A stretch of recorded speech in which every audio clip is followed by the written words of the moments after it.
পিতা, পুত্র, পবিত্র আত্মার নামে আমেন। ঈশ্বর আমাদের জীবনকে হিসাবের খাতায় রাখেন এবং শেষে আমরা যা বপন করেছি সেই অনুযায়ী তিনি আমাদের বিচার করবেন।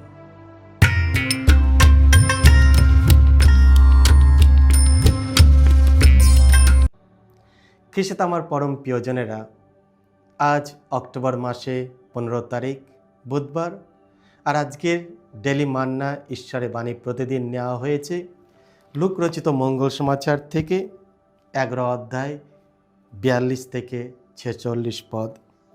এসো আমরা ভক্তিভাবে আজকের বাণীটি শুনি।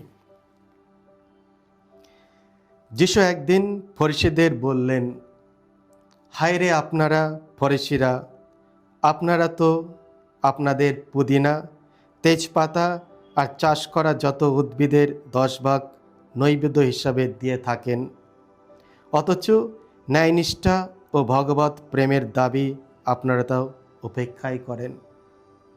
আপনাদের তো এইগুলি পালন করা উচিত ছিল, অবশ্য ওইগুলি অবহেলা না করেই। হায় রে আপনারা ফরিসীরা, আপনারা তো সমাজগৃহে সামনের আসন আর হাটে বাজারে মানুষের সশ্রদ্ধা অভিবাদন পেতে ভালোবাসেন।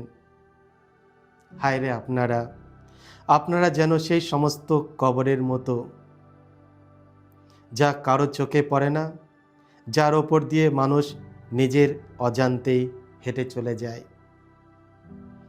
এই সময়ে বিধান পণ্ডিতদের একজন যিশুকে বলে উঠলেন, গুরু, এই কথা বলে কিন্তু আপনি আমাদের অপমান করছেন। যিশু উত্তর দিলেন, হায় রে আপনারাও বিধান পণ্ডিতেরা, আপনারা তো মানুষের পিঠে দুর্বহ বোঝাই চাপিয়ে দেন, নিজেরা কিন্তু একটা আঙুল দিয়েও সেসব বোঝা স্পর্শ করেন না কখনো। এই হলো প্রভু যিশুর মঙ্গল সমাচার। প্রভু যিশু তোমার মহিমা প্রচারিত হোক। কিছু তোমার পরম প্রিয়জনেরা, যিশুর কঠোর ভৎসনা ধর্মশিক্ষক ও বিধান পণ্ডিতের উদ্দেশ্যে। যিশু কেন ধর্মীয় শিক্ষক ও বিধান পণ্ডিতের প্রতি কঠোর ভৎসনার বাক্য উচ্চারণ করেছিলেন? হায়রে ও শব্দটি ধিক্কার বা দুর্ভাগ্য হিসাবেও অনুবাদ করা যায়। এটি যেমন ক্রোধের অভিব্যক্তি, তেমনি গভীর দুঃখ ও শোকের প্রকাশ। যিশু ধর্মীয় নেতাদের প্রতি শোক ও ক্রোধ প্রকাশ করেছিলেন, কারণ তারা ঈশ্বরের বাক্য শোনেননি, বরং যাদের ঈশ্বরের পথে পরিচালিত করার দায়িত্ব ছিল তাদের ভুল পথে চালিত করেছিল। ঈশ্বরের আদেশ প্রেম ও যত্নে মূল স্থাপিত। শাস্ত্রবিদরা মসির আইনের অধ্যয়ন আজীবন নিজেদের নিবেদিত করেছিলেন এবং নিজেদের সেই আইনের বিশেষযোগ্য হিসাবেও গণ্য করতেন। তারা 10 আজ্ঞা ও অন্যান্য বিধানকে হাজার হাজার ক্ষুদ্র নিয়ম ও বিধিতে বিভক্ত করেছিলেন। এতটাই সূক্ষ্মভাবে তারা ব্যাখ্যা ও তা পালন করার চেষ্টা করত যে তাদের জীবনের অন্য কিছুর জন্য প্রায় সময় থাকত না। তাদের ব্যাখ্যার সমষ্টি প্রায় 50টি বৃহৎ খণ্ডে স্থান পেয়েছিল। এই ভুল উৎসাহের কারণে তারা মানুষের ওপর অপ্রয়োজনীয় ও ভারী নিয়ম চাপিয়ে দিয়েছিল, যা ধর্মের মূল চেতনাকে, ঈশ্বরের প্রতি প্রেম ও প্রতিবেশীর প্রতি ভালোবাসা আড়াল করে ফেলেছিল। তারা মানুষকে ঈশ্বরের দিকে নয়, বরং ফরিসীদের মতামত দিকে নিয়ে যাচ্ছিল। অন্যদের ওপর ভার চাপিও না। যিশু আজকের মঙ্গল সমাচারে চাষ করা যত উদ্ভিদের 10 ভাগের উদাহরণ দিয়ে দেখিয়েছিলেন যে কিভাবে তারা ঈশ্বরের মূল উদ্দেশ্য থেকে সরে যাচ্ছিল। ঈশ্বর তার জনগণের যত্নের জন্য কৃতজ্ঞতা ও সম্মানের নির্দেশ হিসাবে শ্রম ফসলের প্রথম ফলের 10 ভাগের 1 ভাগ দানের আদেশ দিয়েছিলেন। দ্বিতীয় বিবরণ 14:22, লেবীয় 27:3 উল্লেখ আছে। কিন্তু শাস্ত্রবিদরা এতটাই চূড়ান্ত নিক্ষতার সঙ্গে অতি ক্ষুদ্র বিষয়েও, যেমন ছোট ছোট গাছের ফল বা পাতা, হিসাব করত যে তারা দরিদ্র ও দুর্বলদের যত্ন নিতে সম্পূর্ণভাবে অবহেলা করেছিল। যিশু তাদের ভর্ৎসনা করেছিলেন কারণ তাদের হৃদয় কঠিন ছিল না।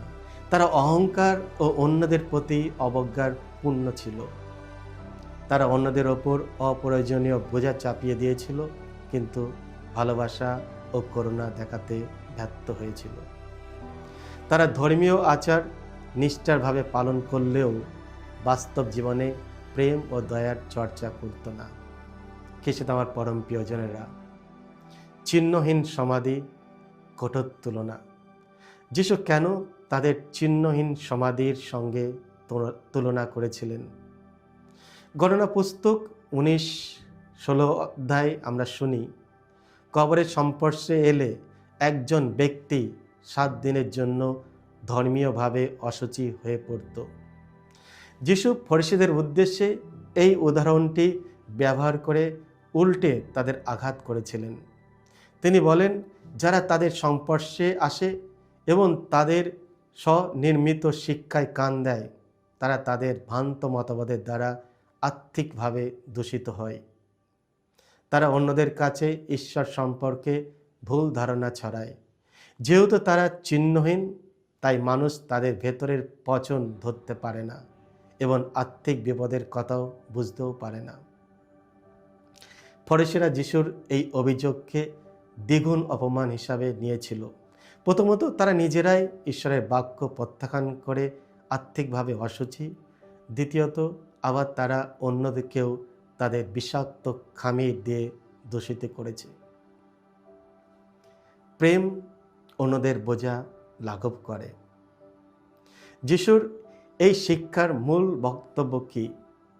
ঈশ্বরের আদেশের মূল বক্তব্য হলো প্রেম, সর্বোচ্চ মঙ্গল, অর্থাৎ ঈশ্বরের প্রতি প্রেম এবং ঈশ্বরের প্রতিমূর্তি হিসাবে সৃষ্টি প্রতিবেশীর প্রতি প্রেম। খ্রিস্টে আমার পরম প্রিয়জনেরা, যোহনের প্রথম চিঠিতে 4 অধ্যায় 8 আমরা পড়ি, ঈশ্বর প্রেম এবং তার সমস্ত কাজ আমাদের প্রতি তার প্রেম থেকেই প্রবাহিত হয়। ঈশ্বরের প্রেম সত্যহীন ও সর্বাংশে অন্যদের মঙ্গলের জন্যই নিবেদিত। সত্যিকারের প্রেম অন্যদের বোঝাকে আপন করে নেয় এবং তা লাঘব করে। প্রেরিত পল আমাদের স্মরণ করে দেন যে ঈশ্বরের প্রেম পবিত্র আত্মার মাধ্যমে আমাদের হৃদয়ে ঢেলে দেওয়া হয়েছে। রোমিও 5:5। আপনি কি আপনার প্রতিবেশীর বোঝা বহনে সাহায্য করেন?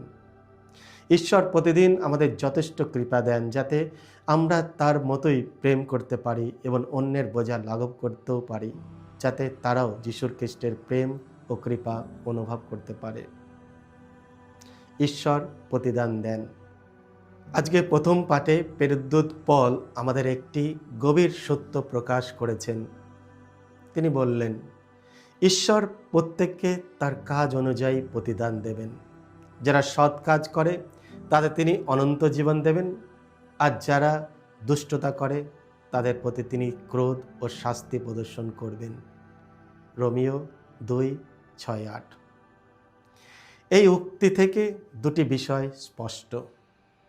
প্রথমত, ঈশ্বর নিরপেক্ষ। ঈশ্বর পক্ষপাত দুষ্ট নয়। তিনি কারো প্রতি পক্ষপাত করেন না। তিনি প্রত্যেককে সমানভাবে বিচার করেন। তিনি চান সবাই অনন্ত জীবন লাভ করুক, কিন্তু সেটি নির্ভর করে আমরা কিভাবে জীবনযাপন করি তার উপর। আমরা আমাদের অনন্ত ভাগ্যের জন্য নিজেরাই দায়ী। যদি আমরা অনন্ত জীবন না পাই, তার জন্য ঈশ্বরকে দোষারোপ করা যায় না। তিনি ন্যায় বিচারক, প্রত্যেকে তাদের কর্মই প্রতিদান দেন। যা বপন তার ফলন। পার্থিব জীবন ও পরকালীন জীবনের মধ্যে ঘনিষ্ঠ যোগসূত্র রয়েছে। যদি আমরা ভালো কাজ করি, ভালো ফল পাব। যদি আমরা মন্দ কাজ করি, তার ফলও মন্দ হবে। কেউ তার কাজের ফলাফল থেকে মুক্ত নয়। ঈশ্বর আমাদের জীবনকে হিসাবের খাতায় রাখেন এবং শেষে আমরা যা বপন করছি সেই অনুযায়ী তিনি আমাদের বিচার করবেন। তার প্রতিশ্রুতিগুলি নির্ভরযোগ্য আর তার সতর্ক বাণীগুলো গুরুত্বপূর্ণ সহকারে নেওয়া উচিত। আমাদের উচিত মন্দ পথ ত্যাগ করা, অনন্ত ধ্বংসের ভয়ে নয়, বরং ঈশ্বরের প্রতি প্রেম অনুপ্রাণিত হয়ে। সকলকে জয় যিশু। ঈশ্বর আপনাদের সকলকে আশীর্বাদ করুন।